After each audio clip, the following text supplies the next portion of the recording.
Hey everybody, it's Cheryl, lead Off Leash K9 Training. I want to talk to you a little bit about Bacho and how I botched him, well, my experience with him by taking his muzzle and his tools off too early.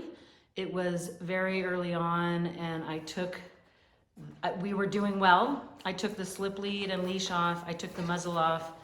He was in the crate. The next time I walked out, he growled and growled and growled and snapped and growled. And I was like, I don't have any tools on. Often you will leave a slip lead on to the dog hanging out of the kennel door. So the slip lead itself would be in there on the dog. That part would be on him and this would be hanging out from the bottom. So when I do go open the crate, I can have a handle to grab onto right here and get him out. So I didn't have anything on him and he was in the back of the crate, growling, biting at me, snarking at me. He's kind of cornered because the way I have him purposely between two dogs to just help him get used to being around other dogs, he has this area which is in the very back to go hide and sort of be guarding of. Like he doesn't want to come out, he wants to hide, he's fearful. So this is what I did. I'm not gonna recreate it, but I'm not gonna like do it again, but I'm gonna tell you about it. I have a catch pole, which I will show you what that looks like. Whoops, wrong way. This is a catch pole. It has a loop. It has this end back here. So I can make this loop smaller, or by turning this, I can bring it back out. Whoops, wrong way.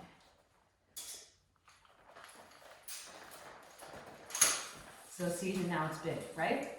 So what I had to do was carefully open this, right? I don't want to do this to him again, so I'm not going to do it. Carefully open this, be able to get this long pole in there. It's not flexible, right? I had to get it in there, so I had to have this open enough. So I stood here. I'm going to do it for just a tiny bit and put it in like this. I don't want to do it because I don't want to traumatize him. It's kind of traumatizing for both of us. Got it in, got the loop over his neck, and then I was able to cinch it up. And now he's in there, and I'll do it with Sugar, like because you can see her wagging her. And then I could lead him out, and he was 3 or 4 feet away from me. Safe, safe, safe.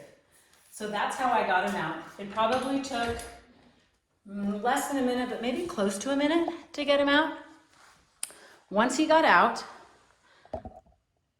then I could put the muzzle back on. Putting a muzzle on a dog, so I could use the catch pole to keep him somewhat away from me. And then, maybe I'll try it with this girl. So this isn't a reactive dog toward me. But once I got him out, let me tell you, I walked around back and forth, back and forth. He just started to follow me again on that catch pole. So it was stiff. Let me show you with this girl. She probably won't like it. I've not put it on her before. She's okay with it, good. But this was a dog that was barking and biting. Let's go. And so we just walked back and forth, back and forth. Good girl. Back and forth. And so the dog was way calmer, right? It wasn't like trying to bite me anymore. But at this point, come here, back up. I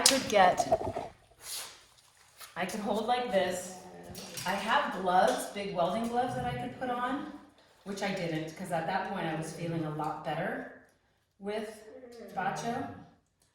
And so I had the muzzle ready. I also have a tool to keep my hand away from this, but once you get it on like that, you're good to go. You can set this down and clip the muzzle. And if you need help, you get somebody to help you. You can also leave the catch pole on and tie a dog back so the dog is in a fixed position, not being able to run away from you. I didn't have that. Once I got him out, he was fine. So let me undo this. Good girl. Good girl. Come here. Kennel. Kennel. So that's what I did to get him out. Then I walked him around, got his muzzle on, no problem. we did some counter conditioning. Here's his food. Luckily, he's super food motivated. I would walk up, say good, and feed him. So now I'm counter conditioning him to me walking up to his kennel,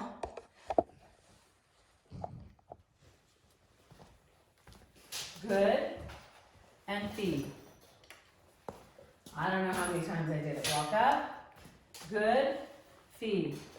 Then I was gooding and marking him looking at me. So I would walk up, good. And he would look at me because he sure didn't want to look at me at all. I would walk up, good, feed. This is how he earns probably 2 or 3 meals. Good. Whoops, dropping. So I did that for 20 or 50 times. Then I would walk up, not good in here anymore, not good in the eye contact, but letting me reach in, good.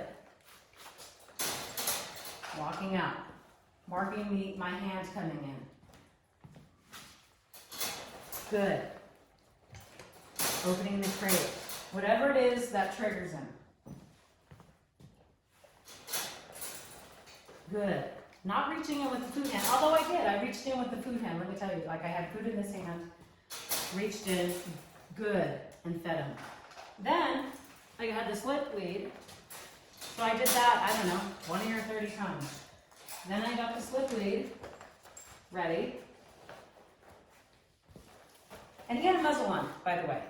When this was going on, he had a muzzle on. Good, and feed, and leave.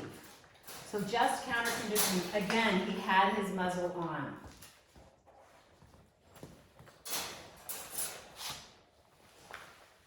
Putting this over, tightening it up, good, feeding. I did it with food in my hand at first, like I'm doing now.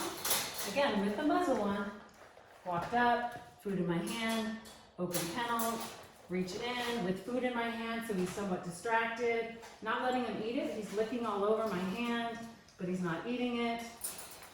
Tightening this up. Good, feeding. Unloosening, taking him out, shutting this up. Also, every time I walk by, I good and feed. Good and feed. Just counter conditioning him to my approaching, my opening, my reaching in. Good. My putting this over him. Good. Again, he had a muzzle on. Good. Shutting. And this is how normally during the day I should have left him. I should have left him like this so I could be able to get him without having to reach in there. Good. Touching him again, he had the muzzle on, lots of touching with the muzzle on. And this isn't even 72 hours later, and this is how I have partly earned his trust. Also by taking him out, going to the bathroom, doing things with him, not expecting much, just showing him leadership by walking with me, by feeding him, by letting him out to go to the bathroom, not a lot of talking. Also being in proximity to these other dogs, seeing me lead them, all good, nothing bad happens. When I approach, good things happen, food, good. So that's what I did when I made the mistake of taking his tools off too early. That's how I got him back out safely, never put the welding gloves on, never called anybody else for help. But it was scary. He was back in there, growling and biting, and I had to really just stand here calmly, take some deep breaths, and move slowly to get that catch pull on him and to get him back out. Once I got him out, I knew we were fine. It was just getting him suited up and out of the kennel without getting hurt. So it was probably like maybe a minute at most where I was really having to just take deep breaths, not be afraid, and work through it for me and for him. But anyway, if you were curious, that's what I did with Bacho. You can see he's fine with me now. I've earned his trust. We've got a relationship going, and now we can start building upon that and teaching him things and working together. All right, there's a check-in with Bacho. One last thing I want to mention, or a couple things, is he never just ate out of his bowl. We didn't do that. The only way he ate was from my hand, and it's gonna continue that way. From his dog bowl with kibble in it, I just fed him from my hand. He never had a time where I put the bowl in there and he started eating. That has yet to happen while he's here. The other thing is, he came with an e-collar. He knows e-collar, but I never corrected him with the e-collar for growling at me when he was in that crate. All I did was do what I showed you. He did growl a couple times, either at her or Jane, I can't remember. And I was over there, far away, and I heard the rrr, and I said nope, and then I e-collar corrected him. I also e-collar corrected him once silently without saying nope, because I didn't want it to be about me and approaching at this point early on in the game. I wanted to build a little trust first. But now that that is happening, and we do have some trust, at some point he'll get some corrections knowing they're from me. Whereas when he growled at these two dogs and I wasn't anywhere even near, he had a correction from an e-collar, not crazy high, but maybe 35 or 40, that made him stop the growling at these dogs. So I wanted to point that out. He hasn't free fed. I didn't do a lot of correcting. I maybe banged on the crate once or twice, maybe, for little growls if I walked by, but that was it. And then finally, when I felt comfortable taking his muzzle off, it was when I could approach and there was no growling whatsoever. And he came toward the crate, toward the front of the crate, sat down, looked at me. Everything was good. And then I have no issues. It was easy. I just unclipped the muzzle and it was easy peasy, and haven't put it back on around me, for me, and my sake since. Does that mean it's totally done? Maybe, but am I gonna let my guard down? No. So he's gonna wear a muzzle around other dogs, for sure. I doubt he's gonna wear a muzzle for me anymore, but I'm totally gonna keep my guard up. And I'm not gonna go straight in at him. I'm gonna be a little sideways with him a lot. Oh, and that's one last thing to talk about is when I do open the crate, I'm not staring at his eyeballs. I'm kind of moving in a sideways manner with the guy. So I just put his other training collar on, and which is what made me think of showing you this, is I still approach good, but I'm kind of sideways when I'm dealing with, I'm not like staring at his eyeballs, you know, I'm not doing that. I'm kind of being more sideways, putting on the tools, no problem, not really looking at him, being somewhat away from him, and if he's sitting up, my head's up here. So those were the couple little points that I wanted to throw out there. All right, truly the end. Bye.